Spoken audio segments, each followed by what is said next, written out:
जम्मू कश्मीर में 10 साल बाद विधानसभा के चुनाव हो रहे हैं और इस वक्त दैनिक भास्कर की टीम जम्मू कश्मीर पहुंच चुकी है। इस वक्त हम हैं गुपकार रोड पर और गुपकार रोड बेहद ही अहमियत रखता है कश्मीर के राजनीतिक सिस्टम में। मेरा नाम है वैभव पलनीटकर और मेरे साथ हैं मेरे सहयोगी सुनील मौर्य और इस वक्त हमारे साथ मौजूद हैं जम्मू कश्मीर की पॉलिटिक्स की सबसे बड़ी हस्ती डॉक्टर फारूक अब्दुल्ला साहब। सर, आपका दैनिक भास्कर पर स्वागत है। सबसे पहला सवाल, सुप्रीम कोर्ट ने रूलिंग दी थी कि 30 सितंबर तक जम्मू कश्मीर में इलेक्शन होने चाहिए। तय समय पर इलेक्शन हो रहे हैं, क्या आपका असेसमेंट था टाइम पे इलेक्शन होंगे? मैं तो हर वक्त कहता था कि इलेक्शन होंगे। हमारे कई लोगों में उम्मीद नहीं थी कि इलेक्शन होगा। मैं से कहता था आप गलतफहमी से निकल आइए, इलेक्शन होगा, और मैं सही साबित हुआ कि इलेक्शन हो रहा है। आर्टिकल 370 यहाँ के लिए एक बहुत अहम मुद्दा है। आर्टिकल 370 अगर आप सरकार में आते हैं, इसको रीइंस्टेट करने के लिए कैसे काम करेंगे? फिर से हमें कोर्ट में जाना पड़ेगा और सुप्रीम कोर्ट में हमें फिर से इसके बारे में, क्योंकि हम पॉलिटिकली इसे लड़ना चाहते हैं, क्योंकि सुप्रीम कोर्ट ने पहले भी इस जजमेंट से पहले भी 2 जजमेंट्स दी हैं जिसमें उन्होंने साबित कर दिया था कि 370 धारा जो है वो परमानेंट है। आपका अलायंस है कांग्रेस के साथ। कांग्रेस का जो 370 पर एक तरह से उनका जो स्टैंड है वो क्लियर नहीं है। वो साफ तौर पर नहीं कहते हैं कि 370 को फिर से रीइंस्टेट करेंगे। देखिए, उनका सारे वतन की तरफ देखना पड़ता है और इसलिए उनको उनकी तरफ से उठना पड़ता है। वो क्या सोचते हैं वो उनकी बात है। ये तो हमारा मुद्दा है, रियासत का मुद्दा है। इस समय यहाँ पर पिछले 7 सालों से गवर्नर और एलजी की सरकार चल रही है एक तरीके से। तो ऐसे में एज एक सीएम और कश्मीर के एक आवाम की तरफ से आप इसके बारे में क्या कहना चाहते हैं? कैसे ये सरकार चला रहे हैं? पहले तो मुझे अफसोस है जो दिल्ली की हुकूमत है। कभी भी जब से हिंदुस्तान आज़ाद हुआ है, स्टेट्स को यूनियन टेरिटरी नहीं बनाया गया। पहली दफ़ा यूनियन टेरिटरीज स्टेट को बनाया गया है। ये मैं अफसोस है कि इनकी सोच क्या है, ये किस धारा पे चल रहे हैं। ये इनका जो मकसद था वो पूरा नहीं होगा। जो ये करना चाहते थे नहीं हुआ। अब तो इनके जो लेफ्टिनेंट गवर्नर हैं वो तो यहाँ पे वाइसरॉय हैं, तो वाइसरॉय की हुकूमत चलाते हैं जैसे हिंदुस्तान से पहले आज़ादी थी। मालिक महाराजे होते थे, ज़मीन आसमान के मालिक, वो मालिक। मगर ये पता नहीं चलता कि एक दिन उसको अपने गाँव में भी जाना होगा। वहाँ पे उस खुदा के सामने क्या कहेगा? क्या उसने यहाँ के लोगों के साथ इंसाफ किया? तो जाइए सेक्रेटेरिएट में देखिए कितने यहाँ पे हमारे अफसर हैं जो इस रियासत के हैं, वो जम्मू के हों या कश्मीर के हों। देखिए एसएसपीज और डीसीज कितने हैं। यहाँ तक कि आप चपरासी भी बाहर से आ रहा है। तो हम लोग, हमारे बच्चे कहाँ जाएंगे? पढ़े लिखे बच्चे कहाँ जाएंगे? अब तो सर एलजी के पावर भी बढ़ा दिए गए हैं। हम इनकी ये जो है इसके खिलाफ लड़ेंगे और जोर से लड़ेंगे। इन्हें कोई हक नहीं है। ये रियासत यहाँ के लोगों की रियासत है, ये मालिक नहीं है। मालिक यहाँ के लोग हैं और अगर ये समझते हैं इसको चला सकेंगे तो गलत फहमी में है। इंडिया गठबंधन जो है पार्लियामेंट में का सारे हिंदुस्तान में इसके खिलाफ लड़ेंगे। यहाँ के लोगों से नाइंसाफ़ी है और इस नाइंसाफ़ी को दूर करने के लिए वतन को पीछे खड़ा होना पड़ेगा। हमारी स्टेट हुड वापस करनी पड़ेगी। कब तक रहेंगे ये राज करते हुए दिल्ली में? तो एक दिन तो इनका राज भी गिर जाएगा। क़यामत तक तो ये राज नहीं करेंगे। अंग्रेज़ों ने भी 200 साल राज किया, भाग गए ना, इनका भी अंत आएगा। अभी जो चुनाव होने जा रहे हैं, विधानसभा चुनाव, तो इसमें जो एनसी और कांग्रेस का जो अलायंस है, क्या लगता है कि 90 में से कितनी सीटें अभी आप लोग टारगेट रखे हैं, कितनी मिल जाएंगी? देखिए, मैं आपसे कहूँ, अगर मेरे पास अलादीन का चिराग होता तो मैं ज़रूर उससे पूछता मेरे जिन से कि बताओ मुझे कितने जीतेंगे कितने हारेंगे। ये लोगों तक है, लोग फैसला करेंगे। जमात इस्लामी और हुर्रियत के कुछ नेता हैं जो कि मेन स्ट्रीम पॉलिटिक्स में आए हैं। हुर्रियत के एक नेता ने पीडीपी भी ज्वाइन की है। इसको आप कैसे देखते हैं? और जमात और ख़ासतौर पर हुर्रियत के नेताओं के मेन स्ट्रीम में आने? अच्छी बात है। अगर वो पाकिस्तान का नारा छोड़ दें और कश्मीर को हिंदुस्तान से अलग करने का नारा छोड़ दें तो हमें कोई एतराज़ नहीं है। मगर क्या उन्होंने छोड़ा है? उनका सारा तो पाकिस्तान से चलता है। उनके नेता तो पाकिस्तान में बैठे हैं। ये दिल कैसे बदला? ये आपको अमित शाह साहब से पूछना चाहिए, जिन लोगों ने यहाँ से जहाज अगवा किया था और वो 3 वहाँ बैठे हुए हैं, मौलाना अजहर वगैरह। मैंने उसके खिलाफ ज़बरदस्त एहतजाज किया। आज उसी का नतीजा ये देख रहे हैं कि आज फिर से आतंकवाद शुरू है। उसके पीछे वही लोग हैं जिनके खिलाफ मैं था, आज भी मैं इनके खिलाफ हूँ। ये दिल्ली वालों को दिखता नहीं है। लगाएं पाकिस्तानियों के साथ गले, कल फिर देखेंगे क्या होगा। सर, कश्मीर ने पिछले दिनों टारगेटेड किलिंग्स देखी माइनॉरिटीज़ की, यहाँ के लोगों की भी।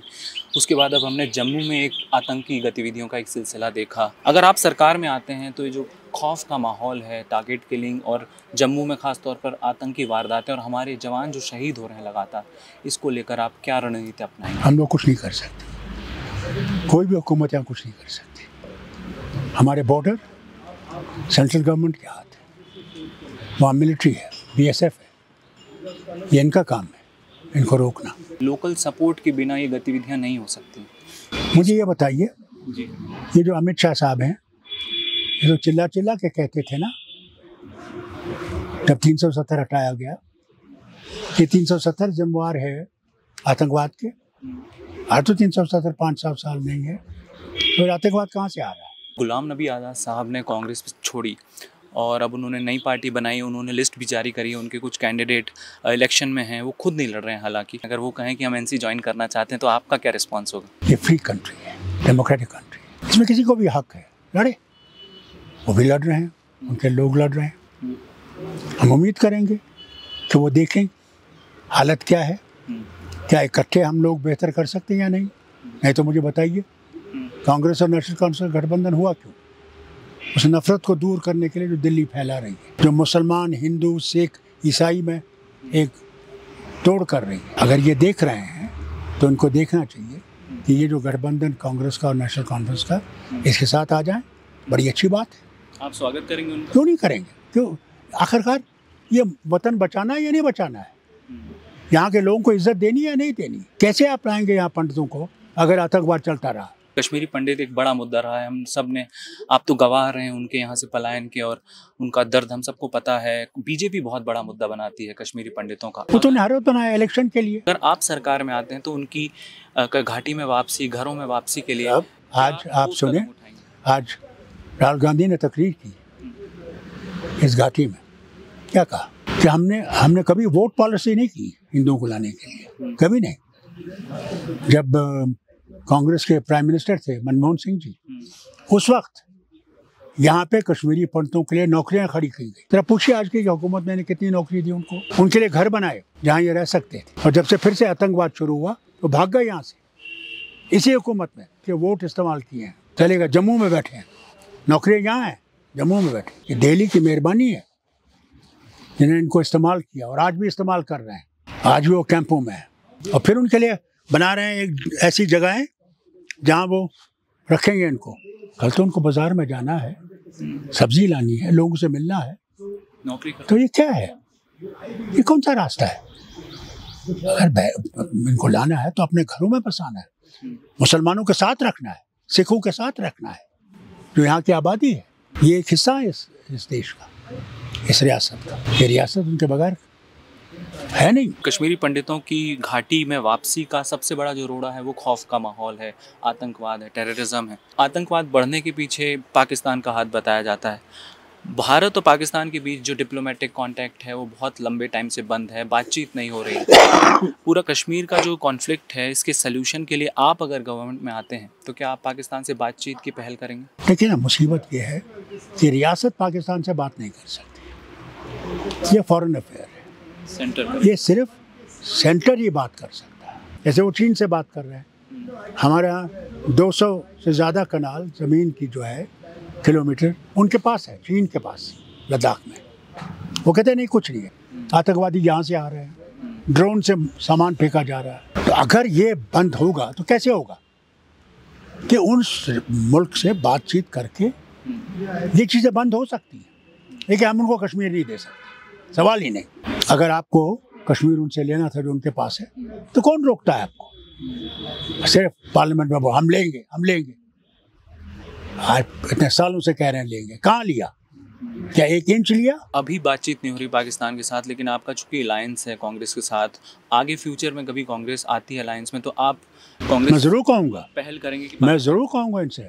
कोई हमारा पड़ोसी है, किन मुद्दों पर अंग्रेज़ों ने हमें लाइन डाल दी है, इस लाइन को तो ख़त्म करना पड़ेगा।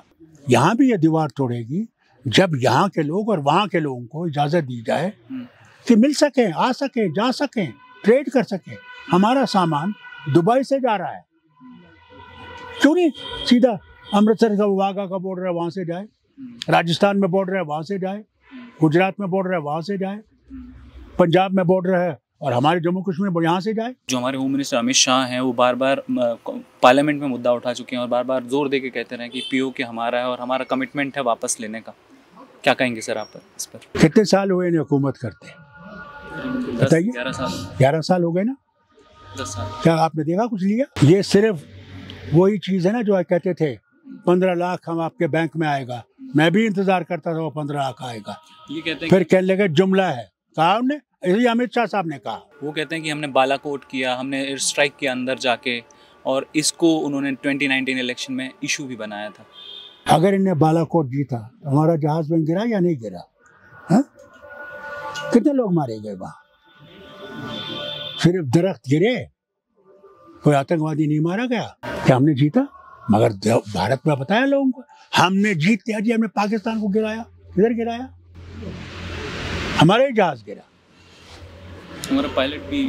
शुक्र करो वापस आ गया। सर आपने अभी कहा कि आज़ाद साहब अगर आते हैं सरकार बनाने के लिए उनका स्वागत है, वहीं सर गुपकार में महबूबा मुफ्ती भी रही हैं यहाँ पे, तो क्या अगर सरकार बनाने की अगर ज़रूरत में उनकी भी ज़रूरत पड़ती है महबूबा मुफ्ती जी की, तो उनका स्वागत करेंगे? अभी से मैं कहूँ कि कल क्या होगा ये गलत होगा। उस वक्त के माहौल को देखा जाएगा। इलेक्शन और 14 में तो इन्हीं के वालिद तो बन गए थे ना मुख्यमंत्री। यहाँ किससे बन गए थे? बीजेपी के साथ, आरएसएस के साथ इन्हें हुकूमत बनाई थी। जबकि मेरा बेटा और कांग्रेस के नेता दूसरे सब मुफ्ती साहब के पास गए, कहा इनको यहाँ मत लाइए, हम आपको बहुमत देते हैं, हमें मिनिस्ट्री नहीं चाहिए, मगर इनको दूर रखिए। माना उन्होंने। क्या असर हुआ? उनकी बेटी का भी गद्दी छीन ली और गिरा दी। लेकिन सर अभी एक बीजेपी नेता हैं देवेंद्र सिंह राणा, उन्होंने अभी हाल ही में एक दावा किया है कि 2014 में शायद आपके कहने पे, उस समय आप कटरा में थे, तो उमर साहब ने जाकर के बीजेपी से सरकार बनाने की पेशकश की थी, ऐसा उनका दावा है। टोटली गलत। हम लोग तो मुफ्ती साहब से कहे थे कि हुकूमत में बनाओ इनके साथ, तो कहाँ से उसने कहा कि उमर साहब वहाँ गए? उमर साहब तो गए ही नहीं कभी। सर कुल मिला के कवायद ये चल रही है कि किसी भी तरह से कश्मीर की घाटी में कमल खिल जाए बीजेपी।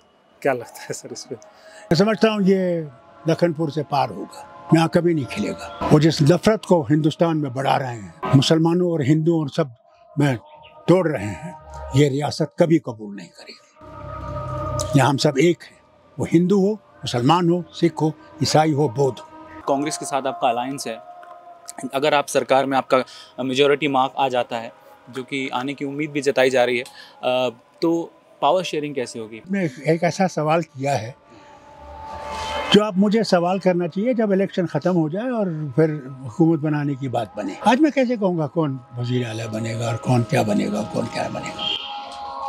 अगर हमने यहाँ हुकूमत चलानी है तो मिलजुल के चलानी है, उसमें हम ये फ़र्क नहीं करेंगे आप कांग्रेस से, ये है वो है। मैं जब बहुमत से भी था, आप जाइए पूछे बीजेपी वालों से, इनके चंद मेंबर होते थे, मेरे दफ्तर में आते थे किसी काम के लिए, मैं इनकी ज़्यादा सुनता था बनस्पत के दूसरे, तो ये भी चुन के आए। वो नहीं जो आज दिल्ली में कर रहे हैं, जो रियासतें इनकी नहीं हैं उनको नहीं एड देते हैं।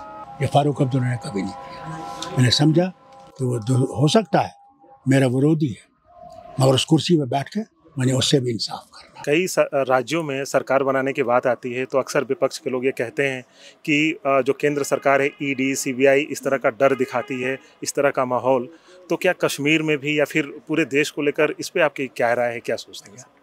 क्या हम देश का हिस्सा नहीं है? हमारा भी वही हाल है जो दूसरी रियासतों का है। बस एक दुआ करिएगा कि भारत जो है वो हम सब का भारत, बिल्कुल समूचा भारत, हम सब इकट्ठे चले।